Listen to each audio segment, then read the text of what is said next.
نحمده ونستعينه ونستغفره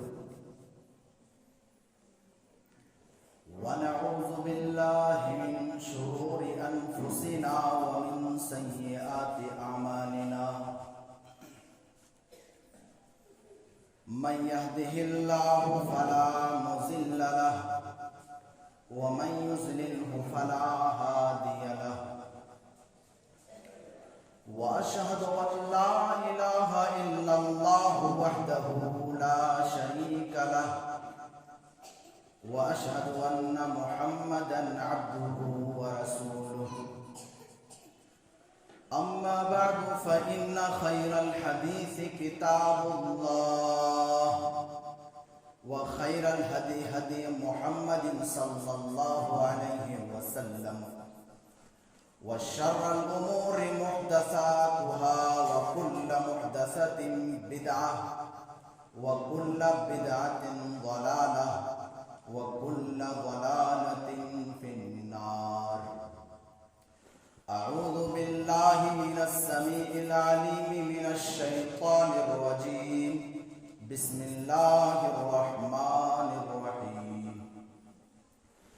يا أيها الذين آمنوا اتقوا الله حق تقاته ولا تموتن إلا وأنتم مسلمون. يا أيها الناس اتقوا ربكم الذي خلقكم من نفس واحدة وخلق منها زوجها وبث منهما رجالا كثيرا ونساء واتقوا الله الذي تساءلون به والأرحام إن الله كان عليكم رقيبا. يا أيها الذين آمنوا اتقوا الله وقولوا قولا سديدا يصلح لكم أعمالكم ويغفر لكم ذنوبكم ومن يطع الله ورسوله فقد فاز فوزا عظيما. أما بعد فإن أصدق الحديث كتاب الله وخير الهدي هدي محمد صلى الله عليه وسلم وشر الأمور محدثاتها وكل محدثة بدعة وكل بدعة ضلالة وكل ضلالة في النار. أعوذ بالله من الشيطان الرجيم. بسم الله الرحمن الرحيم. ومن آياته أن خلق لكم من أنفسكم أزواجا لتسكنوا إليها وجعل بينكم مودة ورحمة. حاضرین جمعہ، تمام قسم کی تعریفات، توصیفات، کبریائی، بڑائی، بزرگی اس وحدہ لا شریک خالق کائنات مالک ارض و سما کے لیے لائق و زیبا ہے، جس نے ہم تمام بنین و انسانوں کو اس دار فانی کے اندر پیدا کیا اور پیدا کرنے کے بعد یوں ہی نہیں بھٹکتا ہوا جانوروں اور کیڑے مکوڑوں کی طرح چھوڑ دیا، بلکہ ہمارے اور آپ کے خاطر بہت سارے نبیوں اور رسولوں کو بھیجتا رہا، خصوصاً ہمارے اور آپ کے آخری نبی احمد مجتبیٰ محمد مجتبیٰ آقا نام تاجدار مدینہ سرور کونین جناب محمد رسول اللہ صلی اللہ علیہ وسلم ہے۔ اللہم صلی علی محمد وعلی آل محمد کما صلیت علی ابراہیم وعلی آل ابراہیم انکا حمید مجید۔ اللہم بارک علی محمد وعلی آل محمد کما بارکت علی ابراہیم وعلی آل ابراہیم انکا حمید مجید۔ محترم سامعین کرام اور میرے اسلامی بھائیو، بزرگوں، دوستو، پردہ نشین میری ماں و بہن، موضوع ہے اسلام میں عورتوں کا مقام۔ میرے بھائیو، سوشل میڈیا کے ذریعہ یہ بات بہت زور و شور سے پھیلائی جاتی ہے کہ اسلام میں عورتوں کے ساتھ بہت ظلم کیا ہے. اسلام میں عورتوں کو بچہ جننے والی مشین قرار دیا ہے. اسلام میں عورتوں کو پردے کی شکل میں قید کر کے رکھ دیا گیا ہے. اسلام میں آزادی نہیں ہے. آج کے اس خطبہ جمعہ کے اندر ہم یہ جاننے کی کوشش کریں گے کہ واقع اسلام نے عورتوں کے ساتھ ظلم کیا ہے یا انہیں ظلم سے بچایا ہے. میرے پیارے ساتھیوں، اسلام سے پہلے عورتوں کی کیا حالت تھی تاریخ ہمیں یہ بتاتی ہے، اور خود ہمارے نبی جس عرب کے اندر آئے تھے وہاں پہ عورتوں کی یہ حالت تھی. وہاں پہ ایک عورت اگر بیوی ہوتی تھی تو وہ اپنے شوہر کے غلام بن کے رہتی تھی. ایک عورت اگر ماں ہوتی تھی تو کبھی کبھی ان کا سوتیلا بیٹا ان سے نکاح کر لیتا تھا، شادی کر لیتا تھا. ایک عورت اگر بیٹی ہوتی تھی تو انہیں زندہ زمین میں گاڑ دیا جاتا تھا، زندہ زمین میں درگور کر دیا جاتا تھا. عورتوں کا وجود کلنک تھا. ان کے یہاں عورت کا پیدا ہونا منحوس سمجھا جاتا تھا، ننگا سمجھا جاتا تھا، عیب سمجھا جاتا تھا. اسی چیز کو اللہ تعالیٰ قرآن مجید کے سورہ نحل کے اندر نقشہ کھینچتا ہے. وَإِذَا بُشِّرَ أَحَدُهُمْ بِالْأُنْثَىٰ ظَلَّ وَجْهُهُ مُسْوَدًّا وَهُوَ كَظِيمٌ. جب ان کے یہاں لڑکی پیدا ہوتی تھی تو ان کے چہرے غم کی وجہ سے سیاہ پڑ جاتا تھا، کالا پڑ جاتا تھا. یتوارا من القوم من سوء ما بشر بہ. اور لڑکی کا باپ ڈر کی وجہ سے، خوف کی وجہ سے اپنا چہرہ چھپایا پھرتا تھا. لڑکی کا باپ یہ سوچتا تھا کہ کس منہ سے میں اپنا چہرہ سماج کے اندر دکھاؤں کہ میرے گھر لڑکی پیدا ہوئی ہے. اور لڑکی کا باپ یہ سوچنے پر مجبور ہو جایا کرتا تھا ایمسکہ علی ہون ام یدسہ فی التراب، کہ لڑکی کو پالنا پڑے گا، لڑکی کو پوسنا پڑے گا، لڑکی کو کھلانا پڑے گا، اور سماج کے اندر لوگوں کا تانا سننا پڑے گا، اور بعد میں اسے آگے چل کے دفن کرنا پڑے گا. میرے پیارے ساتھیوں، اس سے اندازہ لگائیے کہ عورتوں کی کیا حالت تھی. اور یہ صرف عرب کے اندر نہیں تھا بلکہ پوری دنیا کے اندر کسی بھی تہذیب میں، کسی بھی مذہب میں، کسی بھی کلچر میں عورتوں کی حالت بہت اچھی نہیں ہے میرے پیارے ساتھیوں. اور خود ہمارے ملک ہندوستان کے اندر عورتوں کی یہ حالت تھی کہ جب ان کا شوہر مر جاتا تھا تو ان کے ساتھ انہیں زندہ جلا دی جاتی تھی. اور آج بھی عورتوں کے اوپر کسی نہ کسی طرح سے ظلم کیا جاتا ہے.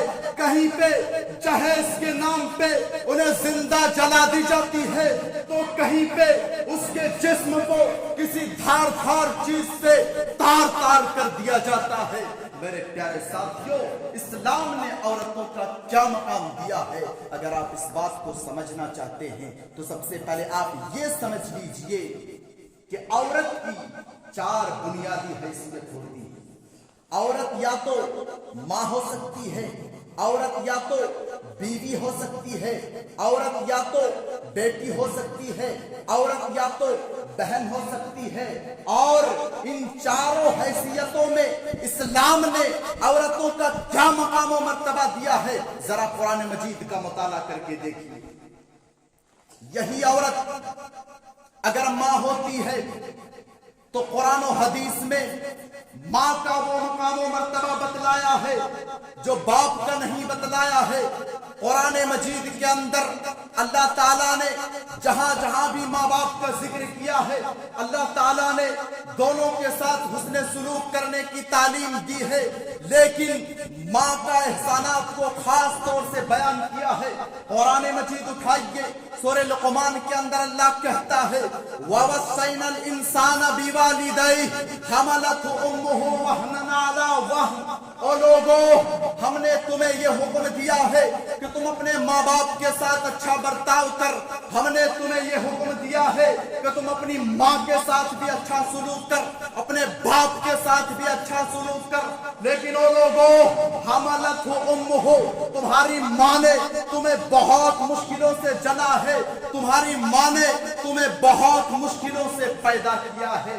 یہی وجہ ہے کہ اللہ کے نبی کے پاس ایک صحابی رسول آتے ہیں اور آ کر کے سوال کرتے ہیں۔ مسلم شریف کی روایت ہے کہ اللہ کے نبی اس دنیا کے اندر سب سے زیادہ حسن سلوک کا حقدار کون ہے؟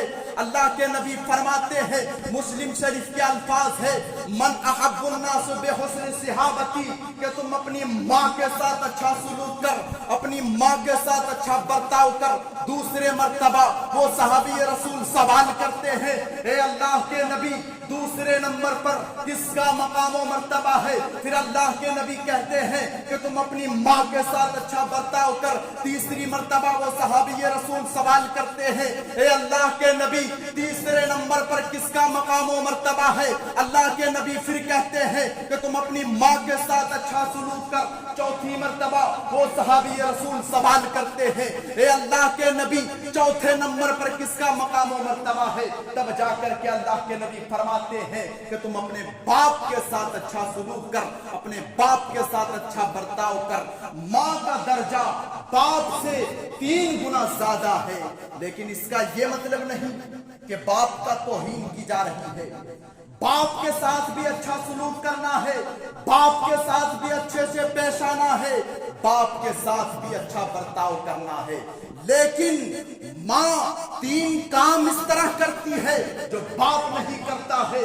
ایک ماں ہوتی ہے جو اپنے بچے کو 9 مہینے اپنے پیٹ کے اندر رکھتی ہے، پھر جب بچہ اس دنیا کے اندر آتا ہے تو وہ ماں اپنی زندگی کو داؤ پہ لگا دیتی ہے۔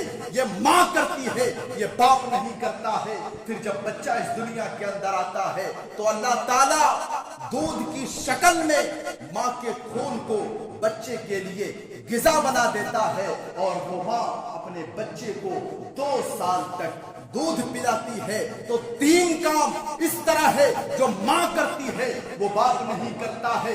یہی وجہ ہے کہ اللہ کے نبی کے پاس ایک صحابی آتے ہیں اور آ کر کے کہتے ہیں، اے اللہ کے نبی مجھے جنگ میں جانا ہے، جنگ میں جانے کی اجازت دے دیجئے۔ اللہ کے نبی فرماتے ہیں، کیا تمہاری ماں زندہ ہے؟ وہ صحابی رسول کہتے ہیں کہ ہاں میری ماں زندہ ہے۔ اللہ کے نبی فرماتے ہیں، فَالْجَمْهَا فَإِنَّ الْجَنَّةَ تَحْتَ قَدْمِهَا، جاؤ تم اپنی ماں کے ساتھ اچھا برتاؤ کرو، جاؤ تم اپنی ماں کے ساتھ اچھے سے پیش آؤ، تمہاری ماں کے قدموں کے نیچے جنت ہے، ماں کے قدموں کے نیچے جنت ہے۔ میرے پیارے ساتھیوں، ماں کے خدمت کیے بغیر کوئی انسان جنت میں جا ہی نہیں سکتا۔ وہی عورت جب بیوی کی شکل میں، بہو کی شکل میں لوگ شادی کر کے لاتے ہیں، لوگ کیا کہتے ہیں کہ بیوی لائف پارٹنر ہوتی ہے، بیوی شریک حیات ہوتی ہے، لیکن اللہ تعالیٰ نے میاں بیوی کے رشتے کو اتنا خوبصورت الفاظ کے ذریعہ پکارا ہے۔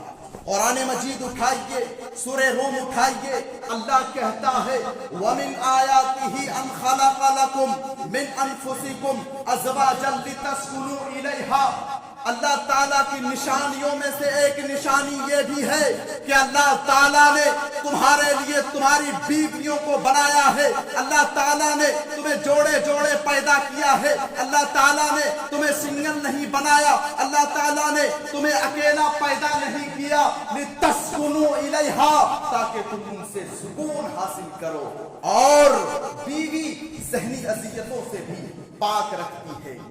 ایک انسان، ایک مزدور کرنے والا انسان جب مزدوری کرنے کے لیے باہر جاتا ہے، شام ہوتی ہے، گھر آتا ہے تو بیوی کو دیکھتے ہی اگر بیوی نیک ہو, اگر بیوی صالح ہو تو بیوی کو دیکھتے ہی سارا تھکان, سارا پریشانی, سارا غم بھول جاتا ہے. لِتَسْكُنُوا إِلَيْهَا, تاکہ تم ان سے سکون حاصل کرو. آگے اللہ کہتا ہے وَجَعَلَ بَيْنَكُمْ مَوَدَّةً وَرَحْمَةً. او لوگو, اللہ تعالی میاں اور بیوی کے درمیان محبت ڈال دیتا ہے. اللہ تعالی میاں اور بیوی کے درمیان رحمت ڈال دیتا ہے. اللہ تعالی محبت ڈالتا ہے. یہ انسان کی بس کی بات نہیں. لیکن افسوس کے ساتھ کہنا پڑتا ہے کہ آج ہمارے سماج کے اندر کتنی ایسی مائیں بہنیں ہوتی ہیں. آج ہمارے سماج کے اندر کتنے ایسے بھائی ہوتے ہیں جو آئی لو اور آئی مس کہہ دینے سے ہماری مائیں بہنیں لڑکے کی چنگل میں آ کر کے پھنس جاتی ہے. اور لوگوں یاد رکھو, یہ محبت نہیں ہے, یہ حوث ہے, یہ چاہت ہے. محبت تو اللہ تعالیٰ میاں اور بیوی کے درمیان پیدا کرتا ہے.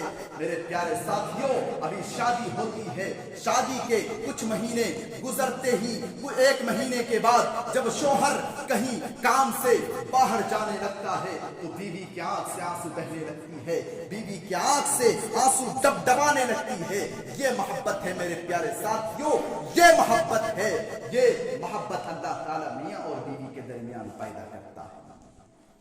یہی عورت اگر ایک بیٹی ہے, اماں عائشہ کہتی ہے, بخاری کی روایت ہے کہ میرے گھر ایک سائلہ آئی, ایک مانگنے والی آئی, اور میں نے پورے گھر کو چھان بین کر لیا الا تمرۃ واحدہ, سوائے ایک کھجور کے مجھے کچھ بھی نہیں ملا. اور وہ بھی ایک کھجور اماں عائشہ اپنے لیے بچا کے نہیں رکھتی ہے, وہ کھجور اس عورت کو دے دیتی ہے. اور میری پیاری ماں بہنوں, آج تو اللہ تعالیٰ نے ہمیں بہت ساری مال و دولت سے نوازا ہے, لیکن اس کے باوجود ناشکری. آج کتنے ایسے لوگ ہیں, کتنی ایسی مائیں بہنیں ہوتی ہیں جو ناشکری کرتے ہیں. اور لوگوں, اماں عائشہ ایک کھجور اپنے لیے بچا کے نہیں رکھتی ہے, جو عورت آتی ہے مانگنے کے لیے اسے دے دیتی ہے. اماں عائشہ کہتی ہے کہ اس عورت کے ساتھ 2 بچی تھی, ایک بچی دائیں طرف کھڑی تھی, ایک بچی بائیں طرف کھڑی تھی.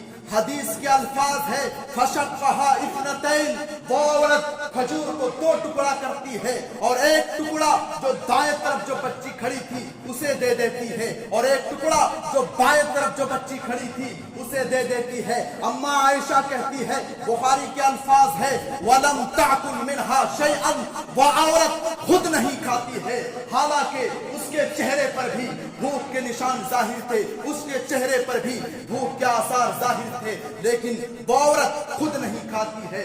شام ہوتی ہے, اللہ کے نبی گھر آتے ہیں, اللہ کے نبی کو اماں عائشہ سارا ماجرا بتلاتی ہے. اللہ کے نبی کہتے ہیں اے عائشہ, بیٹیوں کو پالنا اتنا آسان کام نہیں ہے. جس کو اللہ تعالیٰ بیٹی دے کر کے امتحان لینا چاہتا ہو, جس کو اللہ تعالیٰ بیٹی دے کر کے آزمانا چاہتا ہو, من ابتلی من هذه البنات شیئا قلنا له سترا من النار. اے عائشہ, جس کو اللہ تعالیٰ بیٹی دے کر کے امتحان لینا چاہتا ہو, جس کو اللہ تعالیٰ بیٹی دے کر کے آزمانا چاہتا ہو, اور وہ آدمی اس میں کھرا اتر جاتا ہو, اپنی بیٹیوں کو پڑھاتا ہو, لکھاتا ہو, دیندار بناتا ہو, اور دیندار گھروں میں شادی کراتا ہو, اللہ کے نبی فرماتے ہیں قُلْنَا لَهُ سِتْرًا مِّنَ النَّارِ, کل قیامت کے دن یہ بیٹیاں تمہیں جہنم سے بچانے کا کام کرے گی. میرے پیارے ساتھیوں, بیٹیاں تو جہنم سے بچانے کا کام کرے گی, لیکن افسوس کے ساتھ کہنا پڑتا ہے کہ آج بیٹیوں کو منحوس سمجھا جاتا ہے. لوگ کیا کہتے ہیں کہ بیٹی آئے گی تو لے کر کے جائے گی, بیٹا آئے گا تو کمائے گا.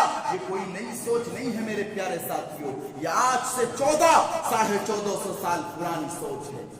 اور کتنے ایسے لوگ ہوتے ہیں جو اپنی بیٹیوں کو ماں کے پیٹ کے اندر ہی الٹرا ساؤنڈ کا ذریعہ مار دیا جاتا ہے. قرآن مجید اٹھائیے, سورہ بنی اسرائیل کے اندر اللہ کہتا ہے وَلَا تَقْتُلُوا أَوْلَادَكُمْ